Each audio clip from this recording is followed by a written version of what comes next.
If you watched last week's review, I was under the impression that most likely Izumi's mother, that's where he got his bad luck from. It just gave me the impression that she also was prone to bad things happening, but given the fact that we've always seen her in the same scene as we've seen him, it's not really possible to 100% say the bad luck is from her, because he might just be making other characters experience bad luck. But this episode, after the credits, the cooking class that was hinted at last week is happening with Shikimori, and without a doubt, Izumi's nowhere to be found. That is where he got his bad luck, and seriously, she is a walking disaster. She went to get a left-handed knife because she thought the embarrassment and the flusterness that she was experiencing was just because she was using the wrong knife, and then she, trips and the blade is spinning, and because she's experienced so much bullshit with Izumi, she catches it, in such a badass way, but, at least we know where he got it, right? It's not like he was just prone to just magically be unlucky. It seems to be a genetic thing, and I wouldn't doubt it if, a parent passes it to child across their entire family line. So all I can say is if Shikimori and Izumi ever had a baby, the most badass baby, but still prone to the most disastrous things, so I guess it might counterbalance everything out. But what an episode. This is an interesting one because it's kind of like setting up the summer vacation, and in typical summer vacation fashion, it would be going to the beach, going and experiencing the sun, but of course with someone like him who can't even be out in the sun, they settle on going to the river, which would also be pretty fun because I imagine there'd be some rocks that he might almost get killed by and stuff if they went river rafting or something. But without a doubt, the star of the episode is our girl getting embarrassed because Izumi is looking at this poster of a bikini, and of course him, the thing he's in awe of is damn, look at those abs. But for her, it's of course, he likes pretty girls that show off their skin. So the fact that she then goes and shops for the exact same one that he was impressed by, as you simultaneously get a bit of a backstory on how two of these friends met. It's just incredible to see the misunderstandings, but in doing so, the misunderstandings lead to such comedy or nosebleed gold. Because if she did buy that exact bikini, even if she didn't buy the exact one, I'm sure no matter what she bought, whether it's the classic school outfit where, it's a school swimsuit where it shows absolutely nothing. I mean, just look at the fetishes that exist from that alone. I imagine the entire group is going to simultaneously expose their nosebleeds, and they're probably going to need to be rushed to the ER. This world isn't ready for something like that, given the fact that just her playing basketball or volleyball or walking down the hallway is enough to make everyone fall in love with her. And I think one of the charming things about this show is how they have that trope of everyone loving who is considered best girl in the show, but they don't make drama out of it. Because often, that's how you get into the love triangles, the who likes who's going to sabotage who.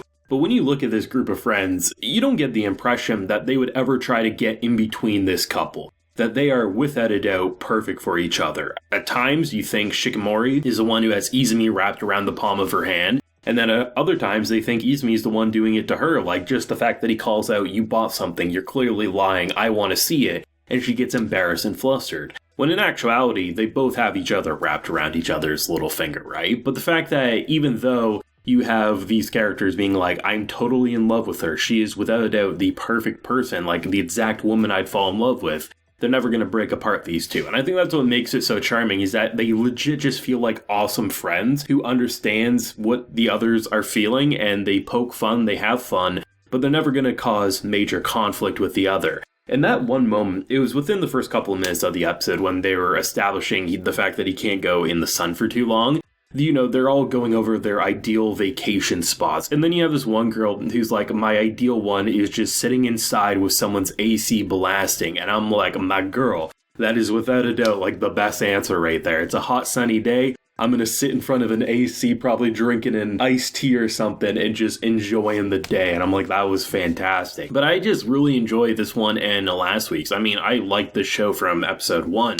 But just episodes 3 and 4, I just really feel like they found their groove. They found that sweet spot that makes the antics of the unluckiness feel good for the cast without going so overboard to the fact that it just becomes annoying, right? And I love the fact that it's not just Izumi being held and being okay, we're going to protect him and whatever he wants, he gets. The fact that when he gets offered at the end of the episode when they're talking on the phone, they were talking for an hour or so before bed. given the call time on their phone afterwards. I love the fact that he's talking about how, like, he always has loved the stars, but anytime his dad took him, it was raining, so he could never see it, right? And she immediately, being best girl, just is like, okay, I'll take you. I'll make sure you can see those stars. And then he immediately throws it back like, no, everyone's always doing things because I'm unlucky. I want to do what you enjoy. And just the fact that they get so embarrassed. Sometimes it's him being like, oh my god, I can't believe it. But there's so many times in the past 2 episodes where she's the one who has to separate herself from that situation. And of course, him being just the courteous guy he is, he's like, oh no, I must have been really keeping her up. I feel bad about that.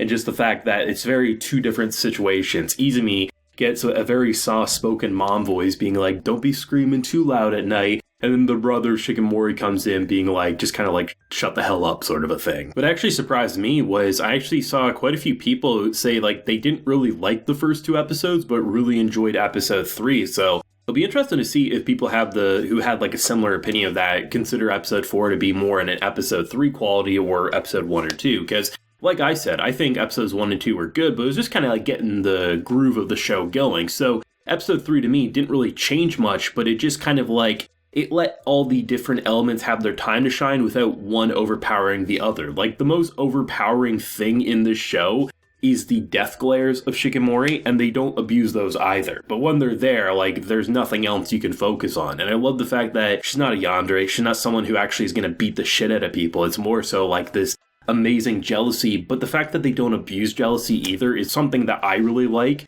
Because, I mean, we had the movie ticket thing last week where she got super jealous that, like, she was thinking, oh man, what if he's getting asked to the movies? I want to go to the movies. But the fact that when it came to the scene with the umbrella of her holding the umbrella so he wouldn't get sunburned, and then he took it because obviously she's shorter. And I love the fact that it even gets called out like, oh, are you okay with this, Shikimori? And she's like, no, of course, it's just her. Like, she's a friend of mine. I'm not going to be worried. I love the fact that they recognize when to be funny with the jealousy, but they never let it overpower the cast dynamic. And the thing that I really praised with the first episode was that they already had an established group of friends. It's not like we just met these characters alongside the characters, so they have room to think, oh, they're going to betray me. They're going to try to separate themselves from this so that they can steal my boyfriend or they can steal my girlfriend. No, like, they just generally feel like close friends who have known each other for so long. So it just avoids a lot of the anime bullshit and lets the couple here, just the 2 of them, feel like they dominate the screen without any forced drama. And the drama that is there almost immediately gets resolved. Really enjoying this one. I think episodes 1 and 2 were pretty much the same quality, but episodes 3 and 4, I think it just takes it up a little bit. And honestly, if they do that every couple of episodes, we'll have a damn amazing show by the time it wraps up. But as it stands, great couple, great romance, cute antics, and honestly, cracks me up more times than not. So, thoughts if you have any down below, leave a like if you enjoyed, and subscribe if you're new around here. Till next time, everyone, please take care and have a good one.